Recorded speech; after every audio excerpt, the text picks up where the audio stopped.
Da, da, da, da, da. Beautiful strangers. Paste. Paste. Paste.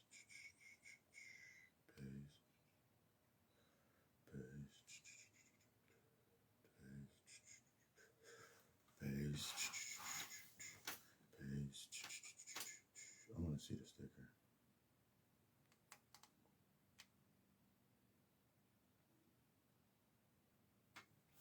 Paste. Paste. Paste.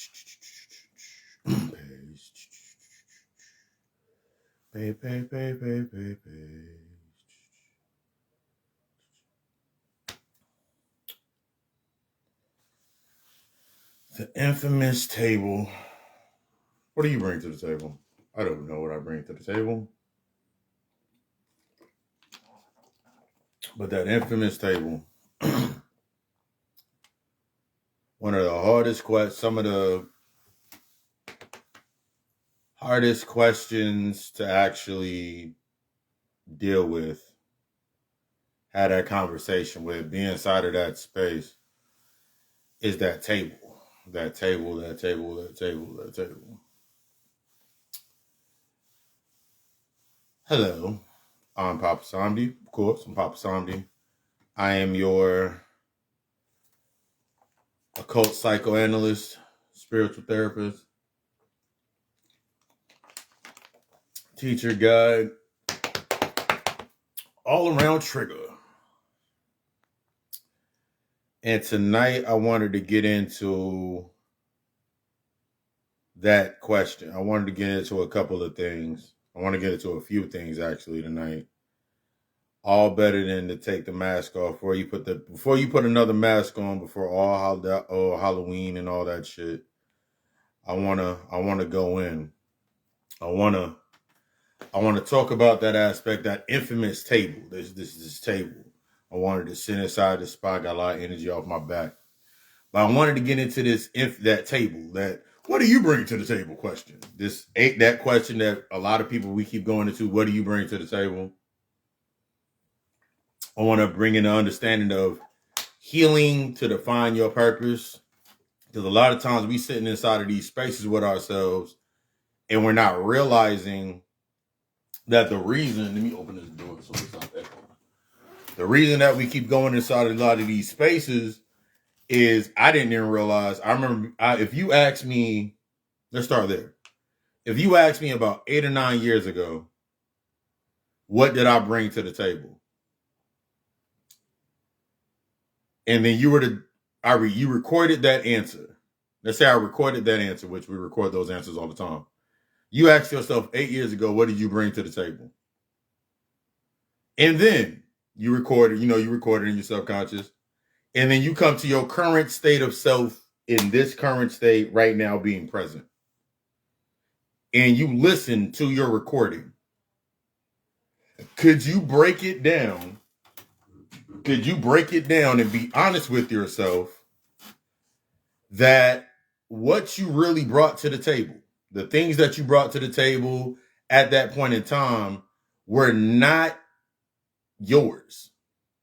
Were not yours. Think about, I'm going to go into it and say it one more time. Think about that table, what you bring to the table. I bring this to the table. I remember becoming real honest with myself early on in my works, like going through my healing process before I found my purpose. And I was like, I really don't bring anything to the table. I would say I brought money to the table. I would say things like, I bring money to the table. But what I was really bringing to the table was somebody else's goal, somebody else's goal, somebody else's dream made real, and my skill set based on the need, that supply and demand of whatever that job needed. So I really wasn't bringing my own money, so to speak, to the table. The age-old aspect saying you're a good person, you're a good guy, you're a good chick. But if I'm basing me being this good person on what I'm able to do, not who I am, but what I'm able to do for others. So now my table is surrounded by people based on what I can do for them. So naturally, if my table's surrounded by things based on what I can do for them, what does that mean about me? What am I really bringing to this table? What am I really saying? What am I really doing? This aspect of bringing things to the table, it was more like bringing myself to an auction block. When we think about that traumatic setting, before you do your healing, give another simple question. If everything I did before this point and the points before this, coming into this version of authenticity with myself, was only based on my trauma being the head of the table. Because this is the reality. Your trauma was the head of the table. Your trauma played the head of the table. The issues with whatever issues that you put focus on were the head of your table. Were the head of your table. So naturally, as we're going through, we don't understand what healing is. We don't understand what therapy is. We don't understand what sitting with our inner child is. Strip all of that away before you even get to that point. Everything you do sitting at that table, there's another head at that table. You had another head at that table. You wanted to put somebody else in the position of that table. So naturally, every time you're going out seeking things, you're seeking, it's not a table, it's more like an auction block. I'm a good person. Here are my skills. It's like, think about playing a video, think about playing GTA, playing Sims, playing GTA, and you boom, here are my skills. Similar to like this block up here, the little sticker up there, this little block up here. Here are my skills. I'm good at doing this. I can cook. I can do this. I can do this. I can do this. But then the other end of that, remember, everything has two sides. So the other end of your card, it gives all of your weaknesses. It lays out all of your weaknesses. But if I don't understand what I'm promoting to this table or what I want, what's on this table, that my trauma heads to this table, then most of the time when I sat in that space and going through my self-reflections and sitting at that table, oh, now y'all want to act up? Y'all want to act it up? Okay, you're going to act up. It's all right. It's cool. Now when I'm sitting at that table, I realized the legs on my table, they weren't meant for that type of weight. I built these tables. I was going to these tables, going into these spaces almost every single time when I was sitting in that wounded masculine space. The only time that I could make room at my table was based on what I could do for people, what I could do, my skill set. Hey, look at me, look at me, look at me. My trauma took the head of the one side of the table, and in my inner child not being disciplined. Think about that. Think about the aspect, especially when we coming into the trauma, coming into the trauma thing, eating around the table during Thanksgiving, coming around the table around Christmas, birthday parties, all of these things that we motherfuckers gonna be getting into and battling back and forth. You sitting, your trauma take the head of the table every single time until you start dealing with it. A lot of times by sitting at that table from a traumatic position, you're not taking the head of the table. Everything becomes, as I like to say, the microwave. I get enough information that I can put that information in 3 minutes. It gives me that feeling. I'm stimulated. I'm going to keep going. But I didn't understand how detrimental that was. This when we come into the aspects of your purpose. If I asked you, what was your purpose? What is your purpose? What is your purpose? What is your purpose? What is your purpose? What are you down here to do? Besides the healing process, what are you down here to do? What if you looked at everything that you've done up to that point before actually going through that healing process, that necessary healing? You didn't cut away all of these cords. You didn't cut cords. You didn't buried names. You didn't did all of the spiritual aspects in the ritual or the pageantry aspect. But you still got to remember that there's also that mental aspect of the psychological aspect. There's still shit is just because you remove the top don't mean you remove those roots. So you're wondering why your table keep getting cluttered. Your whole table you wondering why your table gets so filled up and you feel so chaotic, and then you sit there with yourself and you organ, like you just say, okay, cool, I need this and I need this and I need this. I talked about this in emotional wording. You put this pile right here, you put that pile right there. You keep making room at this table. Keep making room at your table. Somebody's gonna see me being a good person at this table. Somebody think about it. This is the state of hyper-adolescence. I've talked about hyper-adolescence before.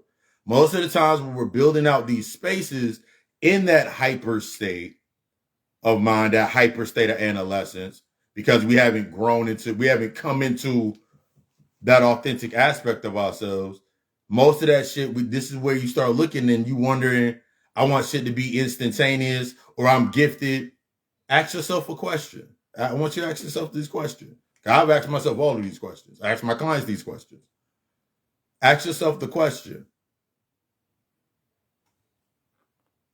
What's meant for you? I made a post yesterday about what's meant for you. What's meant for you is going to come at the cost of you becoming the version of yourself that's in alignment with those things. So think about that aspect. You come into the table, I need somebody that's on the same level as me, but we don't think about energetics. You don't think about it energetically. First thing you think about is an aspect I can guarantee is almost always physical. You always think about that shit in the physical space. You always think about it in the physical space, that physical intimacy, that intimacy with your physical space.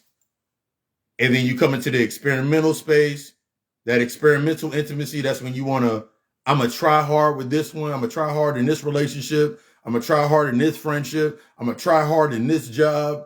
I'm going to try hard in this space. I'm going to try so hard. I'm going to prove myself. I'm going to love hard. I'm going to give my all. I'm going to give my all. But then you shift into that emotional space. See, that emotional space keeps going unchecked. That emotional space keeps going unchecked. You skip right over the emotional space and you hop right into the mental space. So now you're stuck in the aspects of that context. And then since you skip the emotional space as below, the energetic space below, then you jumped into the spiritual aspect as above. You met with chaos and conflict every fucking time. You met with chaos. You're caught with you getting hit at the table with conflict, chaos, everything else. Every fucking other week, something bad happening. Every other damn day, somebody done said something to you, done pissed you off. So you done made a 4-page essay on fucking Facebook, and you sitting there every single day because since you're only in the mental space, and the mental space is only based on that context of what's still there, and it's still unresolved, you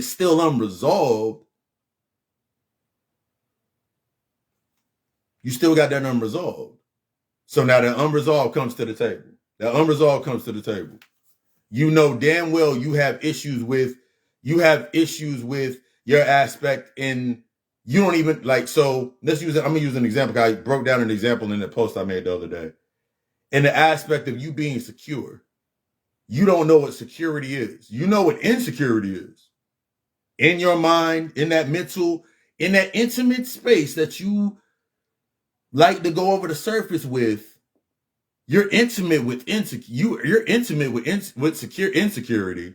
You're intimate with insecurity. You love to play with the emotion, the energetic motions of insecurity. You're looking to project your insecurity. So now you experiment with your insecurity. But think about it, you're doing it from an undisciplined space. When we talk about building that table, them 4 legs, like I'll use the example, my 4 legs of my table that are within aspects of my purpose, I know are going to be the aspects of healing, are going to be the aspects of leadership, or healing,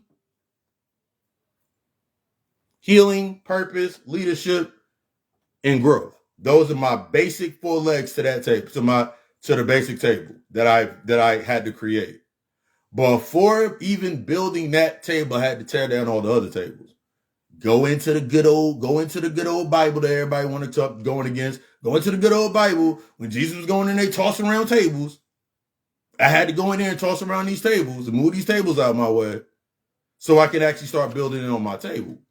Because I had a table of insecurity, I had a table of doubt, I had a table of rejection, I had a table of my self-worth. I had all of these tables. And I populated my space because everything that comes in, remember, everything's in the mindset and it comes down. You populate your space based on what table you're sitting at. So if I'm holding on to rejection, I don't know how to deal with rejection. I'm not used to dealing with rejection. I'm not used to having those conversations about rejection. I'm not used to sitting with myself in those types of spaces. What do you think I'm going to create? I'm going to create this height. I'm going to microwave some shit real quick. Every time someone comes to my table based on reaction, I got shit stored up. So basically pop it out, let it thaw out a little bit. This is the process that we go through. You hop in a relationship, that infatuation kicks in. The job, when we talk about relationships, we're talking about the collective aspect to your individual. You hop in the relationship, friendships, whatever, those bonds, that trauma bond. You infatuated. You come into that state of infatuation. The first thing that unconsciously happens when you allow your ego, because your ego is that undisciplined of the child, you allow your ego to come and be like, ooh, let's talk about this. Let's talk about this. Let's talk about this. So you put it on the table. The infatuation is warming it up on the table. You got that. So you got everything coming to room temp on the table. Room temperature. The food's not happening fast enough because you don't understand this process. So by the time you get to the end of the job, the end of the relationship, the end of the job, the end of the friendship, this is why a lot of times with the things that you're looking for, or you actually would the things that you actually would settle for from this individual, from that job, from that space, only come at the end. How many times you sat there and you was in a whole damn relationship and then you said y'all were better off friends and then y'all been friends forever. Y'all better friends, y'all better acquaintances of friends. Here's the thing. That's what you were supposed to be in the beginning. See, the thing about sitting at that table saying, what, you're so busy in this auction block mentality. I'm gonna bring, okay, cool. I have this. I'm a good nigga. I got a good job and I got this, and this. I'm a good woman. I can do this, and this. But then there's simple subtleties. There's simple subtleties that you don't catch because you haven't developed that new dialogue. I've talked about this dialogue before. You haven't developed that dialogue yet to that. You haven't developed that aspect of comprehension to that yet. So you can say you can cook. You say you can cook and clean and all of these things. You say I can cook. The difference between you being able to cook a meal and then cooking for someone. There's a difference between you cooking and cooking for someone.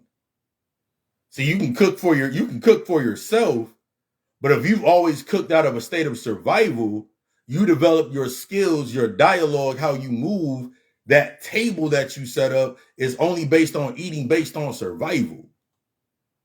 So everything that you populated, every recipe that you pulled in, all this information, all that intellectual shit that you pull in, it's only going to be good enough for the aspects of surviving.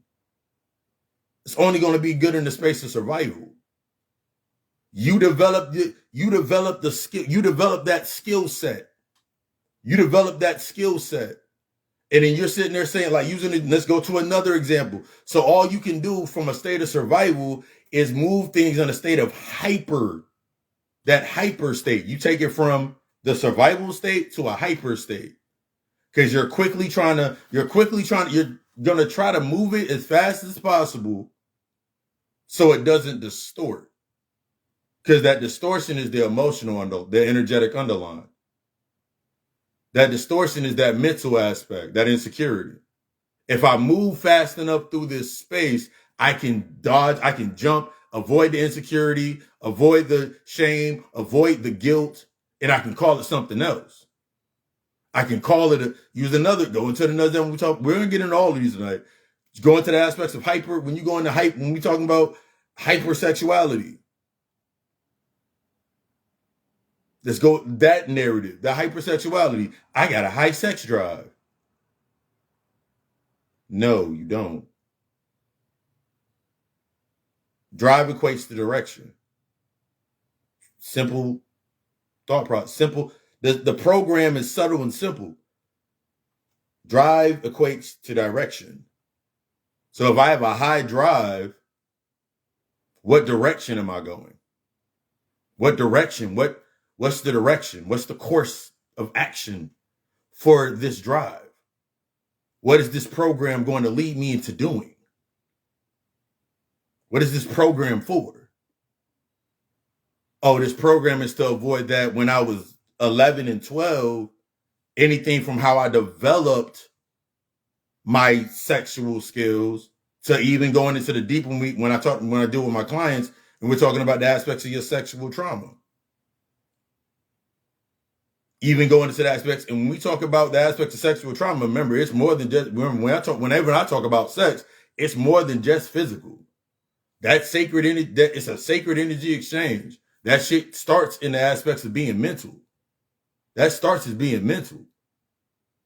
So if you were inside of a space if you were inside of a space where your energetic motion to learn, that intellect, or you were told that you were dumb, told you were too smart, told you were weird, told you for the other kids, that gave you a different type of development cycle with yourself. You got a whole different cycle of development with yourself. Now you didn't develop you didn't develop, because we can go through all of these aspects. You didn't develop your intelligence or your intellectual, your ability, you're loving to intellectualize things. That's your kink. Your kink is to be seen as smart. Your kink is to be a whole fucking nerd out here. That's your kink. You like to be known for being studious. You like to be known for always having the answer, always having the information. So now that you're coming into this higher step with yourself, and now that you got a new table, whether you got kids, family, whatever it may be in your space, now you want to be known as that. But now you keep getting met with others at your table that know that. Okay, I know everything too. So now y'all butting heads. But you missing the lesson inside of that space. Every table you can eat at any given table. But you're so used to you're so used to feeling that stimulation of being smart, being this intellectual, that you'll grab all of this information, you pack all that shit on your fucking plate, knowing your body can't take all that in. You know you can't take in all of that. You didn't read for 7 straight days, and that's all you did. You didn't do anything else in the aspects of you reading or taking in information. You didn't watch 17 fucking Bobby Hemmett lectures. Them bitches is 3 to 4 to 5 to 6 hours a piece. So you didn't spend 3 days binge watching Bobby Hemmett lectures. All for you to do in the next 6 months is now you're going to take clips from Bobby Hemmett lectures and you're going to post all them shits on your page. You haven't absorbed the information. Because I'm used to being seen as smart. I want to be seen as the one that's smart. I want to be known for my mind. Okay, cool. Remember, your mind is in conflict. Your mind is still in conflict. So you'll be known for your mind, But what you're literally telling every cell in your fucking body is, all right, cool. When there's conflict arises, that's when we jump in. That's when we're gonna do this work. Beforehand, all right, cool. We don't keep doing. We just gonna stay over here. Then when the chaos rises up, when that conflict raises up, then we gonna step in. That's our fight mentality, or vice versa. You didn't like being the one that had always. You didn't like being the one because when you were coming up, you were the one that was always being dependent on, or you developed that aspect. Your mom wasn't at the house. Your pops wasn't at the house. You had to take on that. You had to take on that leadership role in the house. You're the man of the house now. You the big mama. You the big mama at the house now. You little big mama at the house now. You gonna watch your brothers and sisters. You gonna watch the neighborhood. You gonna watch the kids and shit. So now you created that whole space. Now you're coming into now when you come in, all the shit that you weren't, all the things that you were not able to do because you saw it. You saw your homegirls being fast. You saw all the girls around you being fast. You saw all the niggas out there playing kiss and don't tell. You saw all of that. So now that you come into a space, oh yeah, it's clear. That shit's still there. But now those become your kinks. Those become your aspects that you tapping into all the damn time. That's what you're looking for. Now you sitting at tables with food that you know, that shit that is not nurturing you. That shit is a stimulant like a motherfucker. Because the moment that you eat it and then you go sit down and now you unable to move, now you sick, now you tired, you wonder why you sick and you tired all the time. But since you gathered all that intellectual information, first thing you gonna say, see, that's them energy vampires around me. I need to do this, and this. You stay in that hyper state. Instead of going to a point to sit where resolving it, and that's stepping into that nothing space to resolve it, or to admit that, hey, I don't know how to resolve this. I do not understand how to have this conversation with myself. Instead of sitting in that type of space, the first thing you do is, okay, cool, I'm about to jump. All right, cool. Let me go on my Facebook page. Let me go on YouTube. Even beforehand, let's go beforehand. Before we had the social media aspect. Social members, you got to think about it. Social media ain't that fucking old. Before this, it was MySpace. And that was like 90, mid-90s, late 90s, early 2000s. Facebook only been around since like the 2000s and the 2007s and 8s and 9s. It ain't been there that long. But since you're stuck in that hyper state, you don't even understand. You can't even go back to those points. Psychologically, this is how it affects psychologically. Psychologically, in order for all of it to make sense and for all of it to hold, it all has to link on the same buzzwords. So if I've been insecure since I was 6, every event that triggers my insecurity streams together as insecurity. If I was always in a guilt-ridden space, everything's going to stream together as guilt. So even when I'm not in that space, I'm still feeling from that space. And since I have not sat with that space with myself, and I'm used to that hyper state of running and microwaving some shit and throwing a hot pocket in the microwave, hitting the button for a minute and 30 seconds, wrap that bitch up and running out the door. All right, cool. This will get me through it. Now, when everything starts to come crumbling down, it's the first thing you're going to do. It's the first thing that happens. You go into your grief. You naturally go into grieving. You go into the grieving phase. You go through all of the stages of grief. You go from denial to this. You go from denial to trying to bargain with yourself. You go all the way down the damn line. I'm so deserving. I'm a good person. I don't know why this keeps happening to me. You go all the way down the damn line. But then when it comes to that point of accepting, true acceptance, that acceptance point, you don't accept it. You accept it with a catch. You accept it with an ultimatum. You give yourself acceptance with an ultimatum. You do that when you do that for so long in a psychological imprint, that pathway that you create is only based on ultimatums. So the only way that you now know how to speak in your current state as an adult or this hyper adolescent, don't matter if you 25, 6, 7, 8, 30, 40, 45, 65, whatever age you may be. If you have not dealt, and I always say this, if you have not dealt with the emotional trauma, the emotional point of the trauma, if you have not sat with that psychological point of the trauma, congratulations. You are now 11 years old. You are now 8 years old dealing with 35-year-old problems. You are now 5 years old. You're now 5 years old dealing with 25-year-old problems. That's why your emotional age is so damn low. So the table that you're wanting, what this person bringing to the table, it's like, imagine you being 5 years old at the kid table. Imagine you sit there being 5 years old, visualize sitting at the kids table. Visualize sitting at the kids table. And you saying what's coming to the table.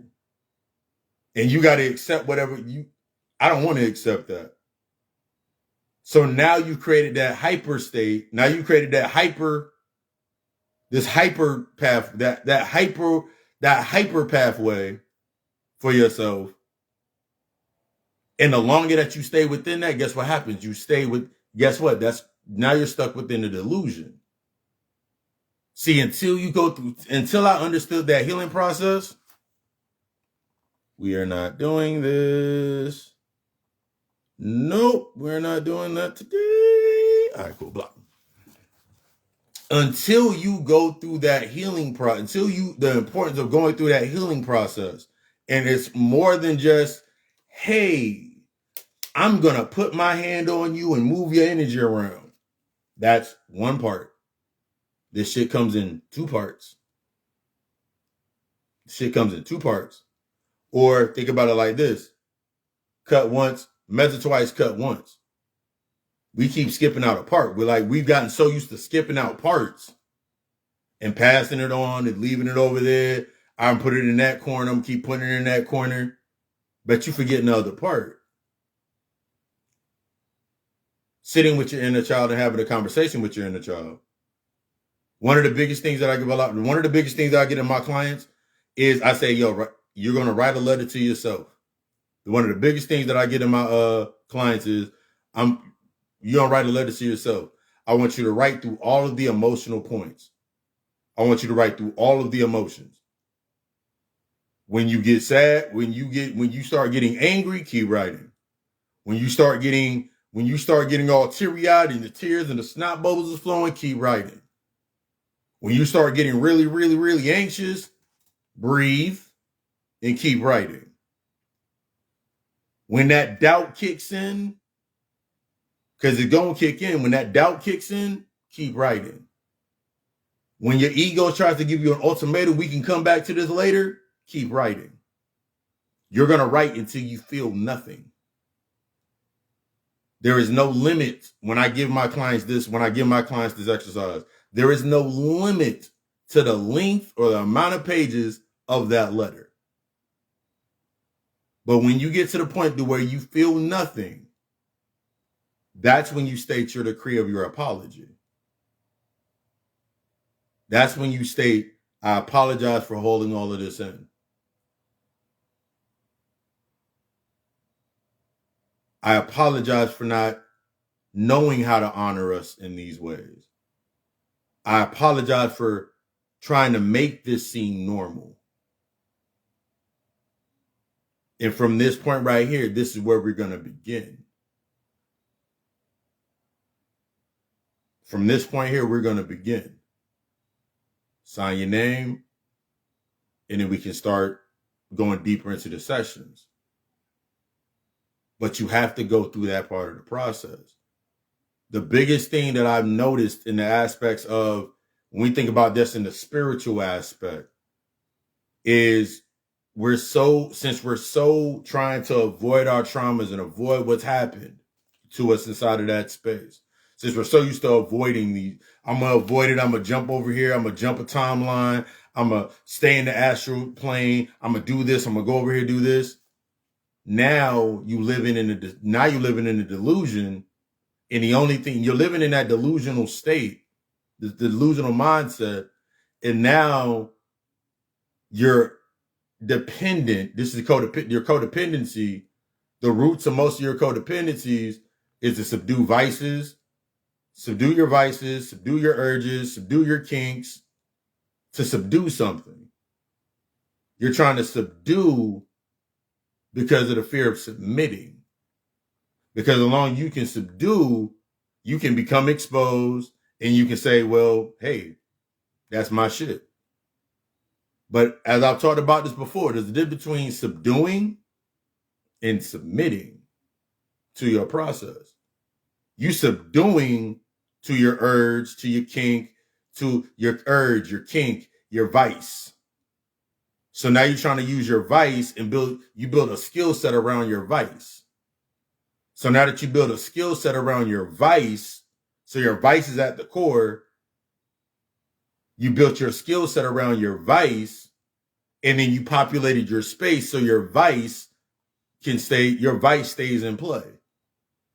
So now you went from your father, uncle, a long line of alcoholics. You went from a long line of alcoholics to, I'm just pouring libation. I drink with my ancestors.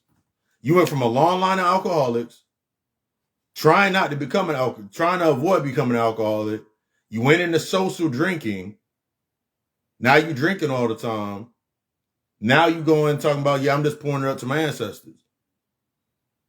Oh man,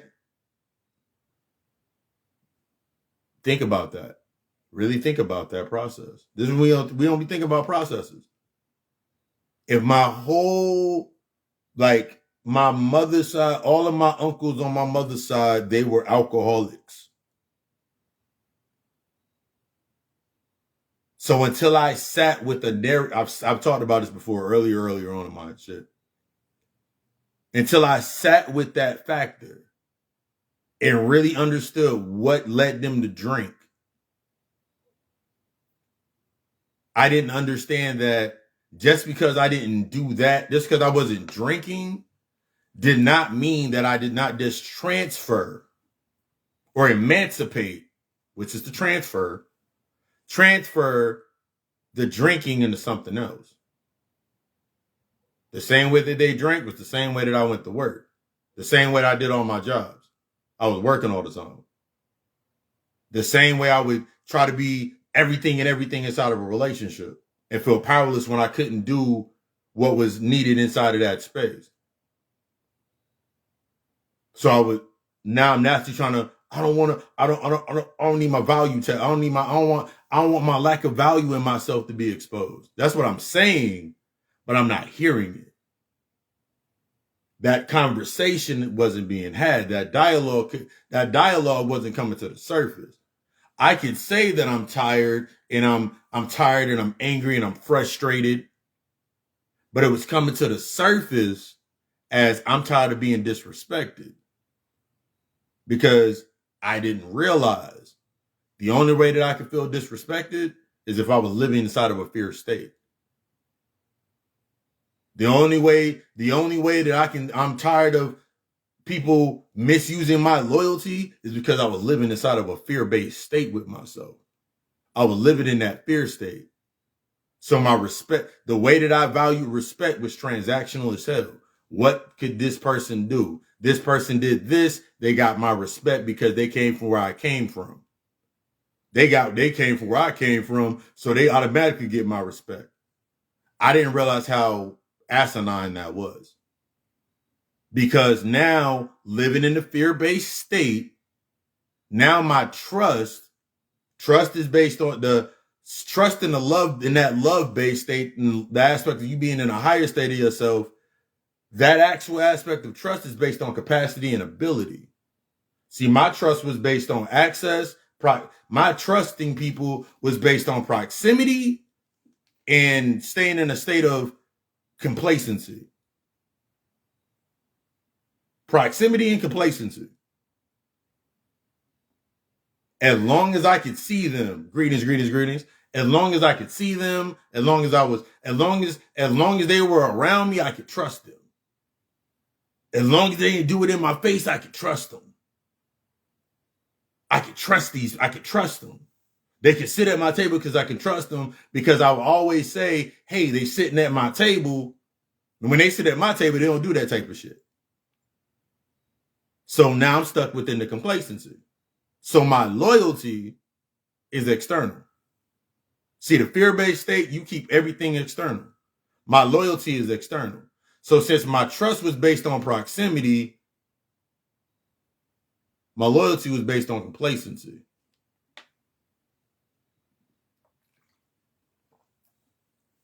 My loyalty was based on complacency. So my loyalty, those types of conversations that I was having inside of that space at that table, we were always talking about doing things. So every time we came to the table, always talking about doing things. How did that affect me in my regular life? How did that, and then this is another key. I had to stop. When you understand, when you come to me for the aspects, we sitting in that therapy session, the main purpose of me is to help you sit in that space and turn away from the perception and sit with your perspective and understand it wasn't them, he, she, it, the job. It wasn't those places that put me inside of my position. It wasn't MySpace. It wasn't me being on MySpace it wasn't the fact that MySpace was there, Facebook was there, and I spent hours on that. And when I knew I should have been doing something else, it was my internal lack of discipline. Living in that fear-based state. Remember, I've talked about that. That fear wave is short as shit. That fear wave short. It's a short burst. So it always needs constant stimulation. So if I need constant stimulation, it can't be anything outside of my complacency. Since it can't be nothing outside of my complacency, it has to stay within a certain realm of proximity. It got to stay close. Since it has to stay close, I have to give it my respect. I have to give it my honor. Because if I don't give it my honor, then it's going to reject me. It's going to reject me. It's going to talk about me. It's going to hurt me. It's going to hurt me more than I can actually take on. Well, I can take a little bit of hurt. I'm a man. I'm strong. I can do it. No. I was living in the fear. So naturally, any table that I sat at was based on fear. All my tables were based on fear. All of my tables were based on what I could do for somebody or what they could do for me.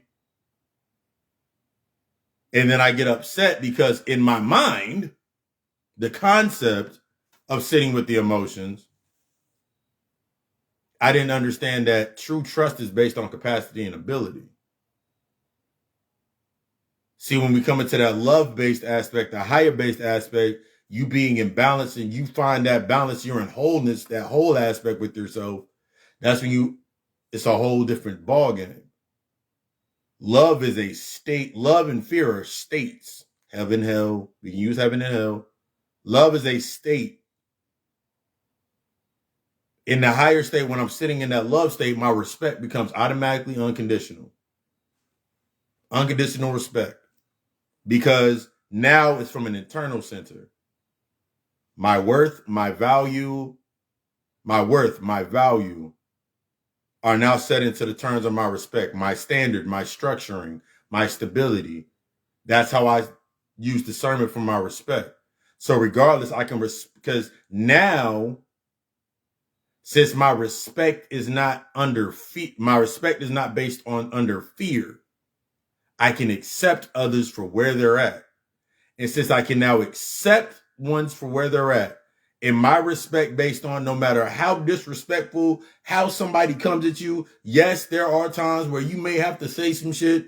You may have to say something. You may have to come out you might have to come out of yourself, but it's in an authentic space of how your delivery changes. Yes.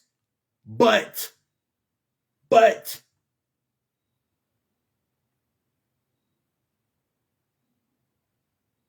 it's self-reflecting. See, when you're in that higher level of respect for yourself, it's more from self-reflection. That brings you into that state of trust. See that now I'm sitting in that state of trust with that. Now I'm sitting in my discernment, and I'm sitting in that true trust, and it's based on discernment. I understand it's based on capacity and ability. Now, if I look at, use an example. Now, if I look at a family member, brother, sister, cousin, whatever, knowing we came up the motherfucking same, we came up in the same space. I have to remember we came up in the same space, and what I used to react to was based on proximity. How we come up in the same space and you ain't do nothing with your life. How we come up in the same space, same area, doing the same shit, and you this is what you doing. How? Acceptance. I had to understand, even if I was there around them we were around each other, there are points and times when I wasn't around them.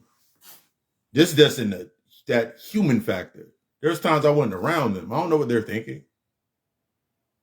We both taking in information. We taking in the same information on different capacities and different abilities. They're looking at it from a whole different spectrum. I had to look and remember. I'm like, wait, I'll use the example. My brother literally did everything that he saw me do. He did everything under the guise of what he saw me doing. I remember my brother when we was little. We went to school. I remember when I separated and like, okay, cool. He's over here in fucking elementary school. Now I'm in middle school. All of that information from that space, he populated an entirely different environment. He psychologically programmed an entirely different environment.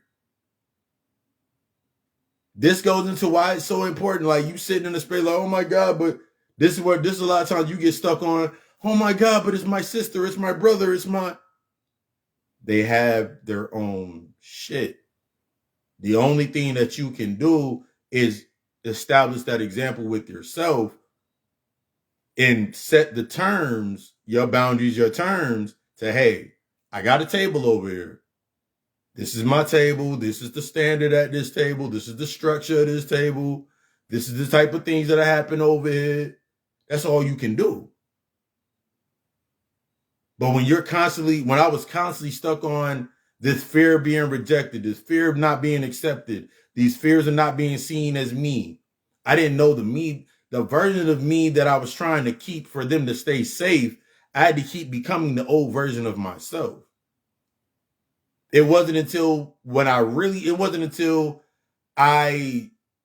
during a point in my time, like when I realized, oh shit, I got a new job. Like, got the job. Now I'm doing the managing thing. I'm managing and shit. So it's like, I'm not going out, not doing all this wild shit anymore. I'm still trying to do the wild shit, but it ain't working. None of that shit working no more. And then I'm looking at people actually look at me for the first time since I built the space for it. I had to let it play out. The only difference that happened is I actually started letting it play out. Instead of me trying to change it or fix it, that moment that infatuation comes up when you want to change things, the moment when shit start bubbling, you start, oh my God. Okay, cool. Let it bubble. I don't know why my phone wanted to start. Let me talk to it. But the moment I'm sitting in that space and now now the energy bubbling up, I had that habit of when shit started bubbling up. Oh my God, I made my first paycheck. First thing I go buy some shit. Didn't know better. Inner child. I'm still living out the dreams of an 8-year-old. I'm still living out the dreams of a 5-year-old. The 5-year-old me. I'm still living out narratives in dreamscapes, in pathways of the 8-year-old, 9-year-old, the kid in middle school, the one that just got his first job. So now I can go to the store and all of those fucking lists that I wrote of all the clothes that I ever wanted. Now I can go get the clothes. Oh shit, I'm selling a little bit of wheat. Now I can go buy all of these different things. I'm still living out the dreams of the 8-year-old. But it doesn't feel this. It doesn't feel. I don't have a feel. I don't understand my emotions. Come down. I don't understand my emotional aspect. I don't understand my emotions. I'm not used to sitting in those shits. So I don't know what a real feeling is. I know what the context is. So since I'm subscribing to the context or the illusion itself, now I need things to make it seem real for me. So now what do you create? Now you dealing with chicks. Now you hanging around certain people into that certain space. Now I said all that. Now, how does that go into that? I was creating the hyperspace. Similar to how you see people on Facebook all the time. They create an entire life on Facebook. They create this entirety on Facebook. They create this entirety on their social media. Or the same way that at every family, at every gathering, you got that one aunt, you got that one uncle, you got that one cousin. You might, if you don't know who that person, you don't see nobody doing that wild ass shit, guess what? It might be you. But whomever it may be, you always notice that they put on that scene during that one point in time. See, that hyperactive sense has you trying to do that shit all the fucking time. And then from the traumatic space of you did not resolve these things, you brought them into your spirituality. You bring them into spirituality. Those same unresolved issues and points you bring into spirituality. The same answers you look for from Jesus in Allah, the same answers that the same follower, the same seeking that you were seeking back then, you were still trying to seek. So instead of you giving it all to Jesus, you're going to give it all to Shango. You're going to give it all to Yeminya. You're going to give it all to Oya. You're going to give it all to them. And then you populate your space, and then you get hit with the same way you had the pastor over here. Now you getting hit with a bunch of spiritualists that since you don't have a diet, since you have not been speaking with yourself, you don't trust yourself. Your respect is based on what your respect based on. Your respect is based on what can be done and what can be taken.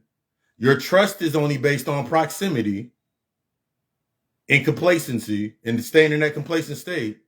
So your loyalty is still stuck within that realm. So now you still making you doing the same moves. So then you sit there,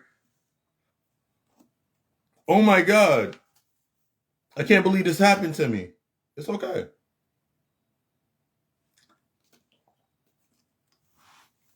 This is what I want you to do. I want you to stop relishing on it. I want you to sit with it. The most important part is learning how to sit with these things. Because the more that you actually start sitting with it, instead of trying to run from it, trying to jump from here to here to here, instead of you trying to jump from the feeling, sitting with the feeling of betrayal, because the context hurt more than the feeling. I've broken this down before. The aspects of the emotional point where the actual hurt, you built a context and a complex around it. But it's similar to when you were little and you fell and you got up and kept running. It wasn't until the first time that your mother or your caretaker looked at you and said, "Oh my God." And in your mind, guess what you imprinted and learned? If I fall and scrape myself, ooh, I see blood. If I fall and hurt myself, then someone's going to notice me. If I fall and someone notices me, that's my first, oh, that's my memory. I'm going to use that. So now you just put that inside of a hyperspace, that hyper state, this neuro-linguistic pathway in your mentality, and you just created that whole stream. Now that's your streaming service. Your whole streaming service is trauma.com. So now all you do, okay, cool. As long as it's like this, okay, I'm good. So now you come into this space now you're like, I need someone that understands that I'm a good person and I'm good and I'm all these things. Now you stuck on the auction block. Because now you're doing everything based on it. Now you're trying to auction yourself off. You're not even creating a table. You haven't created your table. Why? Because that healing is the aspects of that purpose. See, that healing, this is where the importance of going through that healing process is. That's what's going to help you to find that purpose. That's what's going to help you start sitting inside of that edge. If I'm not sitting in a healing, if I'm not going through if I'm not active in my healing, I'm looking for distraction. One of my most painful mantras that I created for myself, I put it to music. I did everything with it. I changed my voice. I modified my voice, did all that with it. One of the hardest mantras for myself is if I'm not active, I'm seeking delusion. Where I'm not active, I'm seeking distraction. Where I'm not active, I'm seeking delusion. Where I'm not active, I'm seeking distraction. Where I am present, I submit to accepting and acknowledging my distractions. When I am present, I now acknowledge and accept that I have created this space for distraction. And everyone like, that sounds easy. But what about if you have this? And what about if you have kids? And what if you did this? And what if you have a baby father? And what if you have a baby mother? And what if you have some court cases? And what if you have this? And what if you have this? Doesn't matter what is on that surface element. Yes, it's there, but you must sit and get below that. You got to get behind that to get to the root of it. I don't care how many times you sit there and you're like, you know what? I'm going to go to the metaphysical shop and I'm going to go get a court case candle and I'm going to burn this candle and hope my court case wins. Because even when the court case subdues, what are you going to do after that? What are you doing after it? Even when the moment is presented where it happens, what are you doing after that? Are you just going to repeat this? Okay, cool. Well, I know this works. I know this works. I know this is going to give me the necessary attention. It's going to get the attention off me that I don't want. It's going to give me that same attention. Similar to when I was 5 years old and I first fell down and I scraped my knee. Similar to the first time I sat down. It's similar to the first time I was 8 years old and scraped my damn knee. It's going to give me that same sense of reaction. So as long as I have this right here, as long as I have it there, I'm good. Now I'm protected. You're not protected. You're not protected. Because when we look at all these aspects, this shit has to embed. You must become these aspects. There's nothing worse. There's nothing worse than you sitting inside of a space that every time that there's trouble afoot, something happened. That's the only time you're doing your work. That's the only time you pulling out. That's the time you pulling out the microwave. I'm gonna put it in the microwave. 3 minutes. All right, bet. What is microwave? Now we gonna get into this microwave spirituality. Microwave spirituality. You want to microwave it up. All right, cool. I got it. Cool. I got the candle sitting over there, but you ain't using them candles. You ain't doing that work all the time. You ain't doing that work all the time. You know you ain't doing that work all the time. You know you ain't doing that work all the time. None of your life matches that. None of your life matches that. And we're going past the pageantry. I've talked about this before with myself going through those stages, you know, like you go through the stages. I'm going to dress this way and I'm going to wear this and I'm going to wear this. Until I really got to the point of like, you know what? This stuff is nice, but none of this is me. None of this is actually me.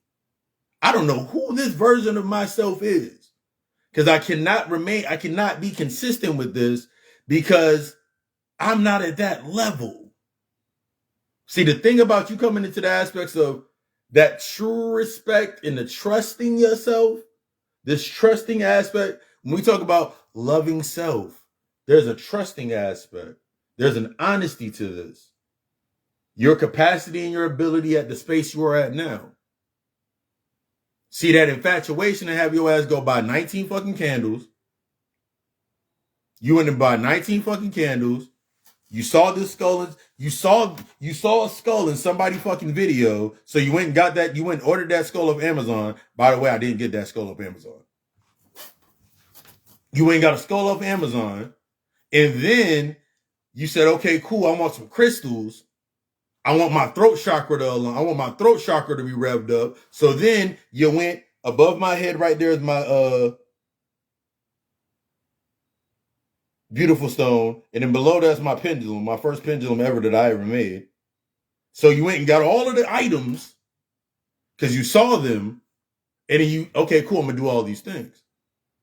But none of that matched your life. None of it lined up with your capacity and ability.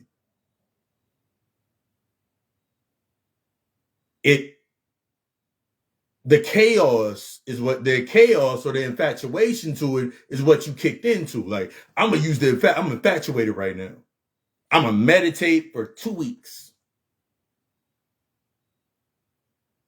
But you don't even know what meditation is. So you went, okay, I'm going to go to YouTube. I'm going to get the meditation. I'm going to get the meditation. It says, clear my mind. One of the things that I learned, one of the things that I would tell all of my students, all of my clients, anybody, stop listening to clear your mind. It's the aspects of letting all that noise in. You have to let all the noise in. That's all you. That's all you. Or else, since you're trying to clear your mind, the next stage of clearing your mind, guess what you're going to do? You're automatically going to fall into that rut of, oh my God, I'm tired of everybody putting their thoughts and projecting on me. Why? Because you have not deciphered the noise that's already present. You haven't deciphered the noise that's already present. So now you didn't went to Amazon and you didn't grab the skull. You didn't went to the crystal store, got the crystals. You didn't grab all 19 candles. And you lit the candles. You read on the box where it said 7 days. So in your mind, you said, okay, for 7 days, do this 7 days straight.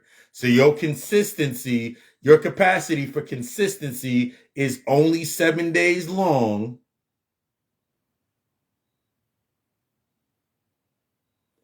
But you haven't done you've never learned, you don't know what a detox is. But here, let's get deeper into the aspects of how this shit keeps coming to you. Now you on your Facebook. Now you're on your Facebook, Instagram, TikTok. You done came across 17 different videos about detoxing.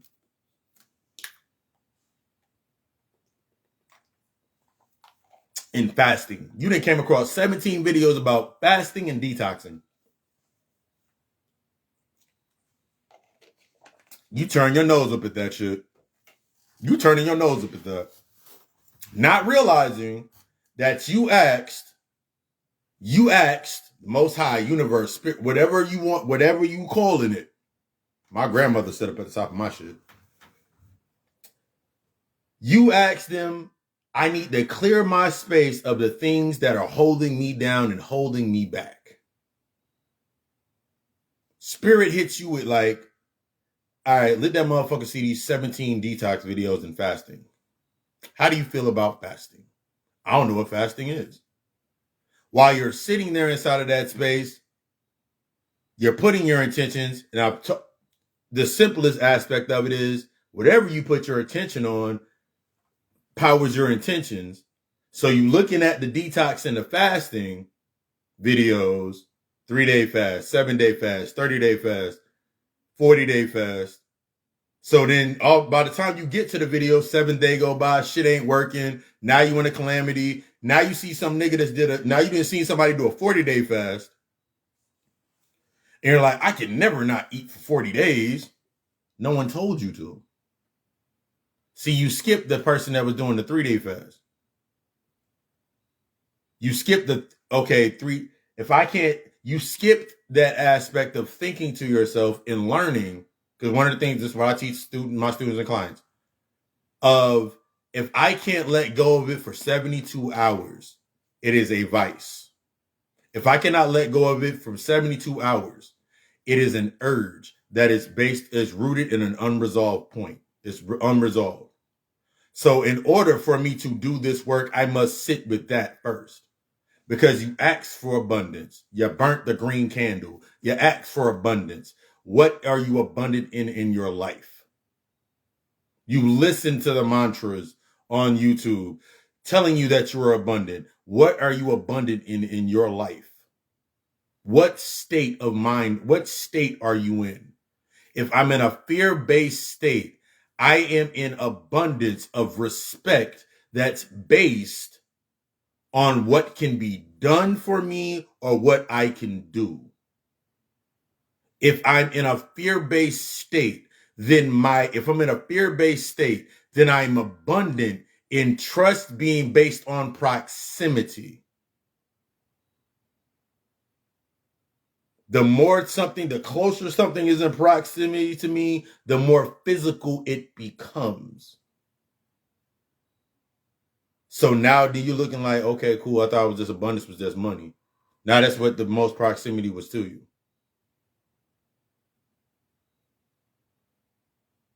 So now you have your respect, your respect in the aspects of honoring is in fear. Your trust is in proximity. So now your loyalty is now based in that complacency, the ultimatum. So by the time you come to this level of sitting with your aspects of that, becoming loyal to your process and discipline, you're giving yourself an ultimatum. If Shango, if you do this for me, you're sitting there. The best way, the one I use in this. If you've ever played God of War, if you've ever seen the God of War, the first God of War, no, it's the second God of War actually, God of War 2. It's when they tell the story of Kratos, and Kratos yells for Ares to smite. He said he would be in debt to him if you smite all of my enemies. Your fear will expedite your wants. Your fear will expedite your wants. If you're in your religious, the devil will expedite your wants. Your ego will expedite your wants. So you do that ritual and you get that money. All for your ego to be like, I know exactly what you're about to do with it. You said you were going to do one thing, but you're doing something else. But oh my God, why every time I do get the money or I do get in a relationship or this happens, the same shit happens? Because you ain't built out. You said what you were going to do when you got the money. You said what you were going to do inside of the relationship. But remember, the money is a collective aspect. The relationship is in terms of a collective. If the collective is the external and the internal is the individual relationship with myself, and the intimacy with this level of myself, then there's 5 stages of intimacy.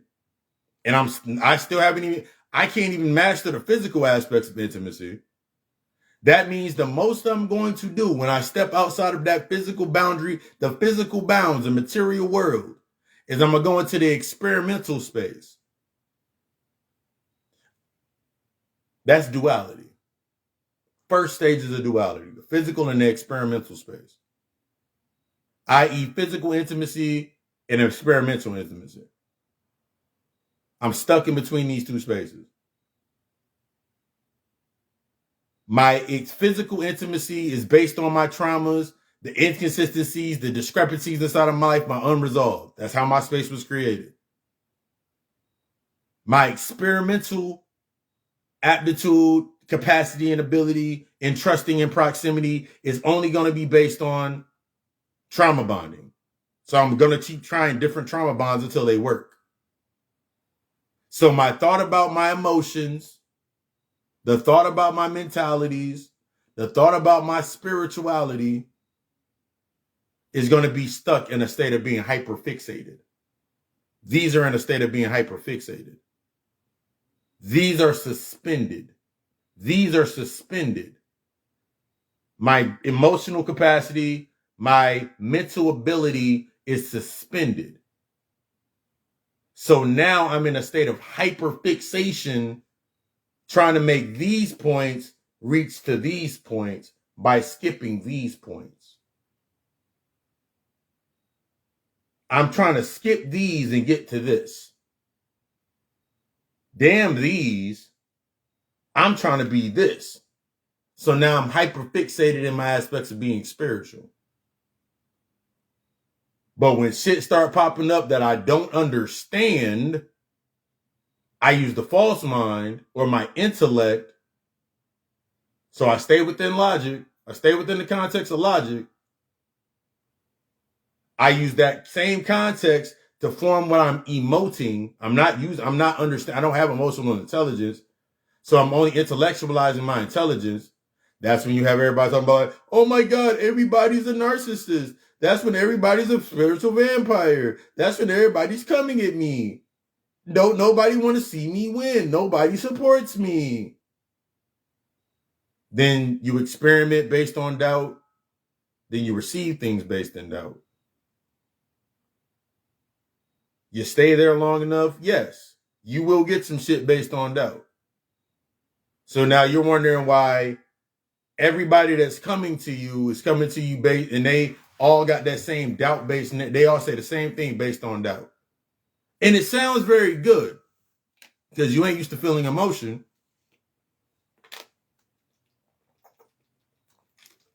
You're not consistent inside of that space. You're like a little kid. This is when we think about you. Think about you. You sitting there. You look like you're a little ass kid. Yay! I got a client. Yay! I got somebody who wants to get a reading from me. Yay! But you don't know how to capitalize on it. You don't know how to capitalize on it. That takes going to the psychological aspect. So since you're skipping your mental aspects and your emotional aspects, the best thing that you're going to give them, you're going to be like, hey, we're going to sit down and we're going to do this. We're going to unlock your root chakra. Oh, yeah, you'll skip root chakra. You'll skip these lower 3 chakras of which you are stuck in, and you'll jump all the way up. My heart is hurting. I just want to get rid of this person or do this aspect. But what about the root? What about what led to that? What about what led to this? So you automatically, now you're in a state of inconsistency automatically. Because you can intellectualize and make it sound very, very good to this person. And they're going to feel good about it. But then in that same space is okay, cool. You've been doing that feel good conversation. You did that when you did that. You did that while you was working at McDonald's. You did that when you was working at the Gap. You did that when you was working at the mall. Same table. Same table. So now you're trying to pull all this new shit into your space based on that being infatuated in that fear-based state, and you burn it out. You call you having a healing energy, but you call you having that hot. I talked about it earlier. Talk about that sexual, having that high amount of energy with yourself. But have you done the internal work to cultivate that energy? Because you can have a high drive. Everybody can have a high drive. But if I'm only used to survival, that means my high drive is only based on depletion. That means I will deplete all of my energy and wait for it to be refilled. Because you don't understand how to charge and cycle your energy. You don't understand how to transmute the energy. Because you skip these 2 points in between.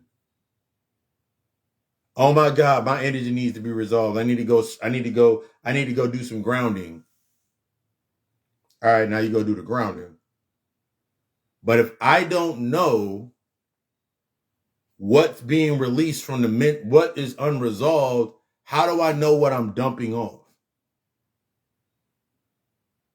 This is when we talk about the aspects of emotional dumping versus venting.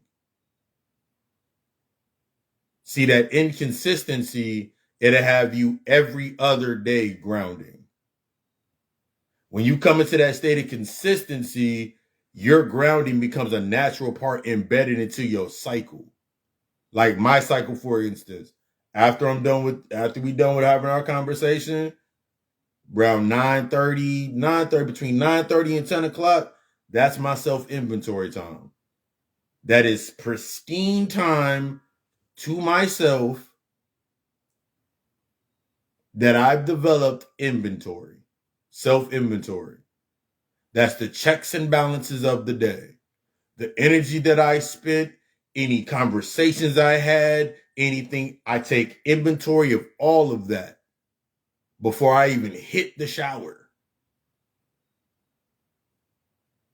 About 15, 20, maybe even about 30 minutes, 30, 45 minutes till is sitting in that space while I'm setting up for the next day. All right, cool. Check the appointment book, block out Monday. Tomorrow is my admin day. No clients tomorrow. Cool, admin day. Am I going to go to the live? Things of that nature, set that tone up. I'm laying down. By 10, 11, I'm laying down.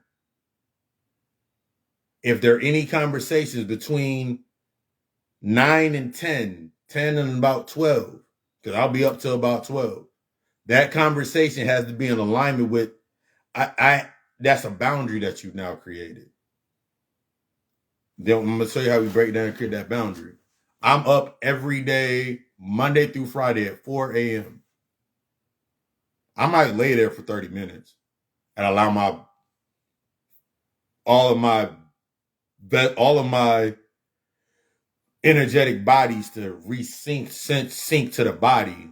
But between 4:30 to about 5, it's going to be meditation, stretching, and getting ready to go for my run, my workout. After my run and my workout, leave out the neighborhood, come back in. When I'm stepping back onto the grass, it's like clockwork. I take my socks and my shoes off. I don't care how cold it is. I don't care if it's rain. I don't care what it is going on outside. I'm going to walk through the grass and just walk into the grass and just like release energy. But the main key to build up that consistency, because everybody be like, but that sounds easy for you because you not doing this. Do you know how many processes? This is when you're going through the processing. Because before I was able to do what I'm doing, before I was able to step and just do that and make it seem seamlessly integrated, I had a job back in 2020. I had like a regular job I had like a job 2020 until the COVID happened. 2019, 2018, still I was working, so I had to learn how to adjust and create that new space. See, when you're going through that process, you got to allow yourself to actually go through that process. That's how you truly know something's for you. The better you get at learning what's for you and what's not for you, partake of this, study all, follow another one of my favorite mantras, study in that space. When you start getting better with that, that's when you develop that discernment. As you develop that new sense of discernment, now you start building your actual aptitude of unconditional respect. Now you unconditional respect, regardless of who the fuck a person is, what they say, do, whatever somebody says, does, how they act, whatever. I have ultimate respect and acceptance for them, and I have the ability to discern and step the fuck away if need be. Allow it to play the fuck out. That, and then I can sit with that self-reflection. If it, oh my God, it keeps happening in my life. Do I have the capacity? Where is my capacity and ability? Where's my capacity and abilities at? Not just the spiritual aspects. Ooh, I meditate every day. I meditate every morning. I sage. But then I go to my job. I sage. But the moment that someone hits me on the phone and they telling me a bunch of negative shit, and I know this shit is counterproductive to my day, instead of me using that, because every teaching moment is a learning moment, instead of me setting a boundary, be like, yo, whoa. I know, I want you to breathe. I want you to breathe. Right now, the best thing that I can give for you, because I don't want to respond and react to your reaction, to your emotions, your rawness. The best I can do for you right now is say, breathe, sit with yourself. Are you in any real danger?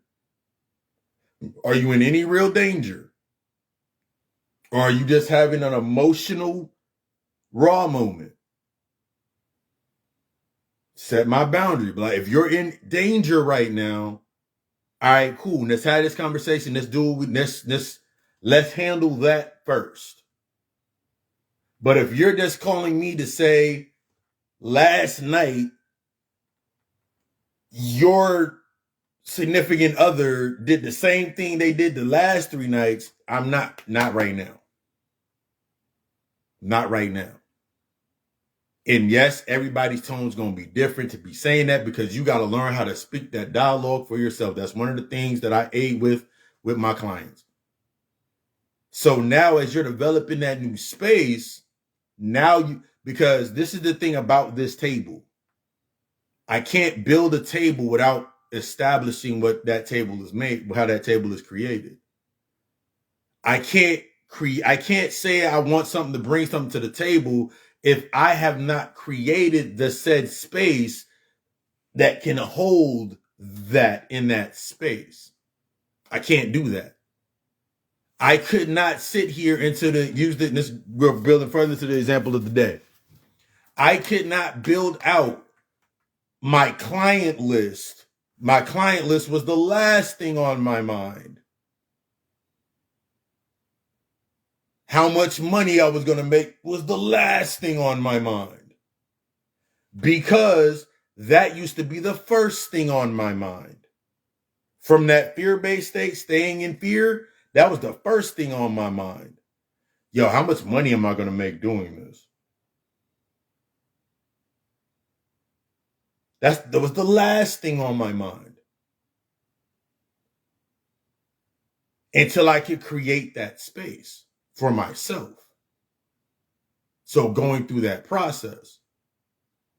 This is important because a lot of times, because of the impulse, you'll sit there, you know what? Yeah, I'm about to quit my job tomorrow.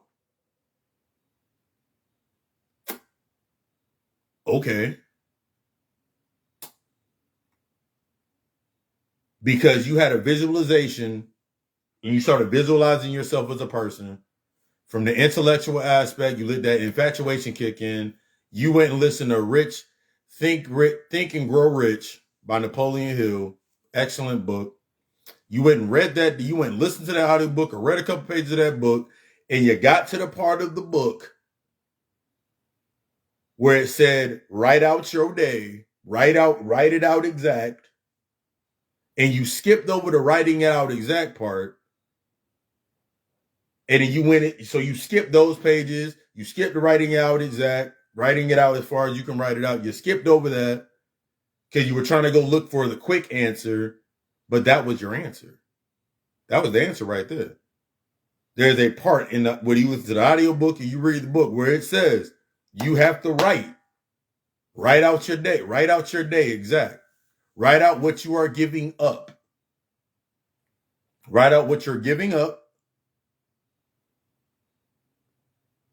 in order to achieve this goal. Write it out as much as you can. You sitting there, the first thing, I'm going to write out my business plan. You ain't done no healing work, no internal work. So you're not going to fully integrate to become that full person, that the full entity that's supposed to do that aspect, that point. So now you're sitting there like, I'm going to write it all out. Okay, cool. You wrote it all out. Cool. Great. I love you. I love it. Cool. Bet. But what version of you wrote? What version of you wrote that? Because the petition you wrote out is written for an owner. It's written for an owner. That's not written. The petition you wrote out is written for an owner, not a rent to own and buy here, pay here a lot. This person over here, the petition you wrote, and this person over here, this motherfucker sound fly as hell. This motherfucker got a fleet of, this nigga got a whole fleet of fucking Benzes, Beamers, and Bentleys and shit. He or she got all this shit. But the person that's supposed to get to that, the version that you are right now, is not that person. So all of this is going to trigger the shit out of you. And halfway through that 30-day process, that first wave of your 21 days to break that habit, 7 days to establish and reflect, because it's 21 days to break a habit, and then it's 9 days. It's the 9 days in between, or the cycle of 9 in between, to self-reflect and take inventory of this habit being broken. So there's a process in between the process. You'll sit there and read, it's 21 days to break a habit, so all I need is 21 days. And you'll forget there's an in-between. Cycles go out to 30, not 21. Cycles start with 0, end with 0. You forgot about that point. So you skip over that.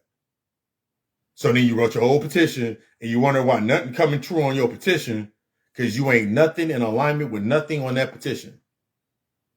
But the infatuation got you. Because now you went into that space. Somebody had a whole vainglorious conversation with that. But since you don't have, once we just said what I said earlier, you don't have that dialogue. You're not having that self-talk with yourself in the AM. You're not taking no self-inventory at night. You allow your space to be, this is how your space keeps getting infected. You see the pattern? You keep consuming the same shit because you're not assessing.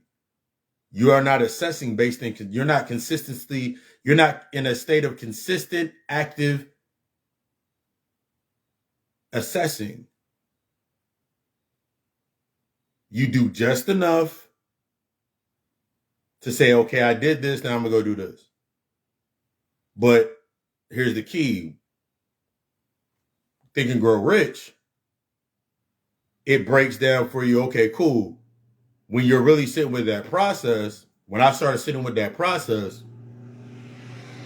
when I was writing things out, I was like, okay, I need a LLC or I need a business. Okay, cool. I need my LLC. Okay, cool. Now, since I'm sitting with this process and I've opened up my space, that means I have a space that's created. Okay, self-reflection in the AM before I do anything else. All right, cool. I built out this space. Now the availability changes. Because if you've seen all the types of reels, you read the reels of the 5 basics for your business, your company, LLC, business email, business phone number, business bank account. Yeah, you need your LLC, your business email, your business phone number, your website. You don't really need the website. That's the last part. Your website that goes to your business email and your business account. Now you've written out all of these aspects. You don't know shit about a fucking LLC. Study. You don't know shit about a damn business address. Study it. You must populate the space of the information that matches that aspect, that aligns with that. To get a domain name on Google is $12, like $12.12 a month, or if you pay for the year, it's $144 a year. What's the math on that? What's the math for $144 in a year? If it's $12 a month, can I? So now, here's the key, and we're going to go to that and we're going to keep going. Now that I know it's $144 a year for my annual domain name fee, as an example, now that I've mastered and I've sat with this and I've created this point, now I can expand on it. Now when it comes back up, now I can look and be like, okay, cool. I can make $12 a day. How much is $12 a day? What's 12 times 30? Okay. That's okay, cool. So I know if I make $12 a day, even if I pay this shit by the month, even if I pay it monthly and it's $12 a month, that means if I make $12 to this a day for that amount, that means I got at least 30 days. I got the next 30 months taken care of. I got the next 30 months taken care of if I pay that shit monthly. Now you repopulate your space. So now when you come to that point of now you have clients, now when you're acquiring clientele or whatever it is inside of that space, you now repopulate this space. You're not looking at it based on an expectation, meaning you're not looking at every single fucking client or every potential client as a price tag unconsciously. You're not trying to sell them some shit and then mad when they don't buy it. Now you get to sit and realize with yourself, wait, am I approaching this situation and I'm trying to sell this to this person? I'm so busy trying to sell this to make sure I got the money to pay for my website. I'm not listening to this person and how they're presenting this learning moment for myself of learning what kind of people stream into this space. What is this anxiousness I'm feeling? Wait, what is this anxiousness I'm feeling? Go back to the first time when you were anxious. That first time you learned anxiousness. You streaming it all together. You're treating regardless if you need to know it or understand or not, all the relationships are going to be, all the relationships line up with each other. There's a pattern. There's a pattern. There's a pattern to that table for yourself. There's a pattern. The one thing that I had to learn from myself was in my own personal journey. And I stand by it. I guarantee motherfucking it. Is when I sat inside of that space until I did that internal deep diving work. Until I sat in those spaces instead of trying to run away or trying to make it something else. until I did that internal work, I would not be active inside of my purpose. Therefore, I cannot move and live inside of my edge. My edge is that my edge is owning my standard. My edge is owning how I structure things. My edge is owning how I facilitate the stability. My edge is how I sit. My edge is how I define the aspects of that unconditional respect for everybody, that compassion. My edge is where I develop my trust, understanding, looking at people based on their capacity and ability. Because some people may have the capacity, but they may not have the ability. Some people may have that capacity, but they may not have that ability. And some people may have the ability, but they may not have the capacity. Am I willing to sit inside of that space and be that capacity?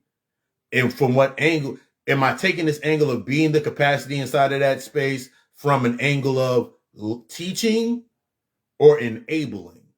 Am I taking or switch it into that aspect?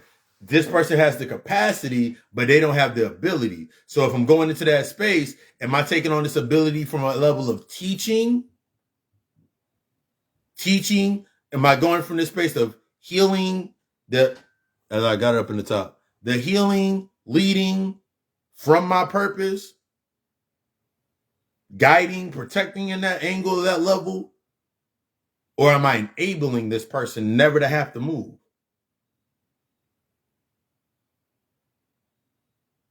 That helps me stay loyal to my balances and myself. But you got to go through that process. One thing that I've had multiple conversations with over these last now 11 months is the aspect like this is new as fuck. There is not there. Instead of me waiting for something to be created, I took the process of understanding that the first key of any of your process is you got to go past that point of complaining. So you sitting there complaining that there's nobody doing this or doing that or not doing this. What are you doing? That may very well be the point to your purpose. That may very well be the point that you open up your chance for your new table. But you so used to that old table and the old results that you can't even think about a new table.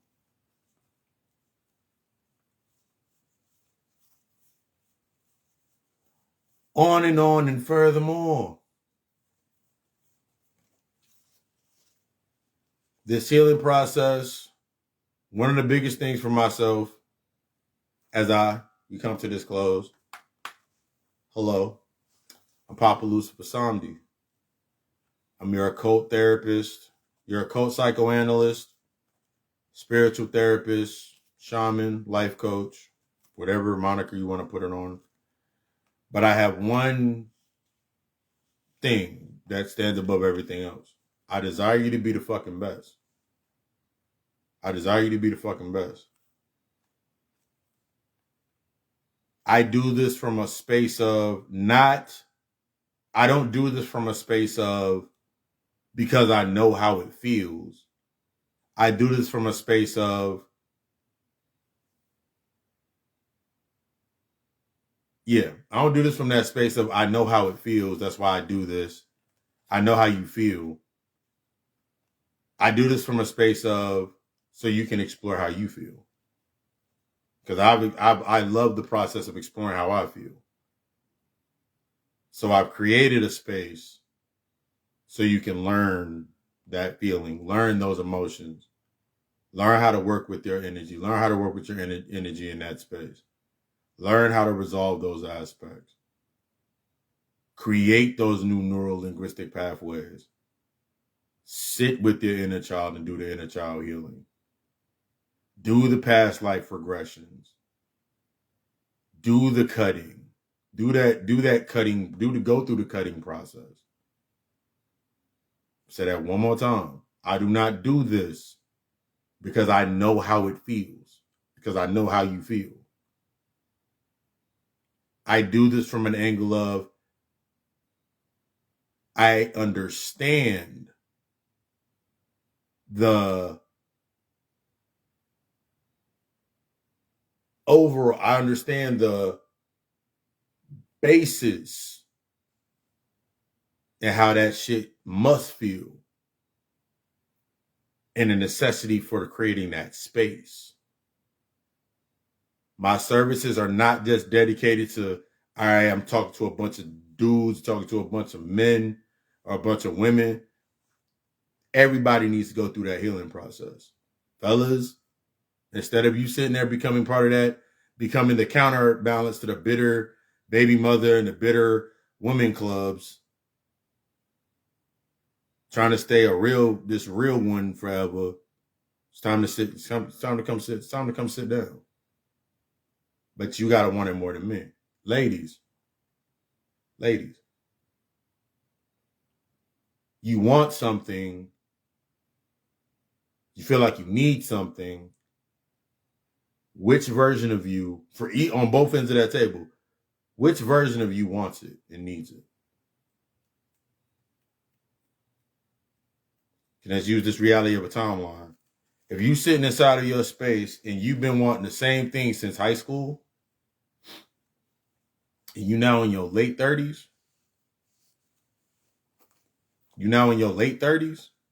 yeah, it's time to sit and assess. Because the longer you stay within that position or in that space, the longer you're going to stay in that delusion.